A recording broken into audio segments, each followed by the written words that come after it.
అందరికీ praise the lord. ఈరోజు Hebron calendar వాగ్దానము కీర్తనలు 91 అధ్యాయము 14 వచనము చదువుకుందాము. అతడు నన్ను ప్రేమించుచున్నాడు కనుక నేను అతన్ని తప్పించదను. అతడు నా నామం ఎరిగినవాడు కనుక నేను అతన్ని గనపరచెదను. అతడు నాకు మొర్రపెట్టగా నేను ఉత్తరం ఇచ్చేదను. కాబట్టి ప్రభువుని ఎరిగిన వారిని ప్రభువు గనపరచువాడిగా ఉంటాడు. ఎందుకంటే ప్రభువును ప్రేమించే వారిని ప్రభువు ప్రేమించేవాడిగా ఉంటాడు.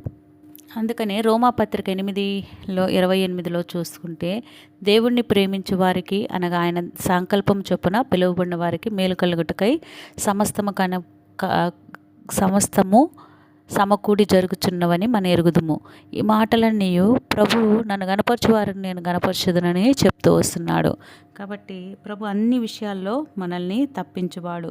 ఇతర ఒక పంట నుంచి మనల్ని తప్పించేవాడిగా ఉన్నాడు. అందుకే కీర్తన 124 ఉంటుంది, వారి పండ్లకు మనను వేటగా అప్పగింపని యెహోవా స్తుతింపబడును గాక. పక్షి తప్పించుకొనినట్లు తన ప్రాణమును వేటగాని ఊరిలో నుంచి తప్పించుకొని ఉన్నది.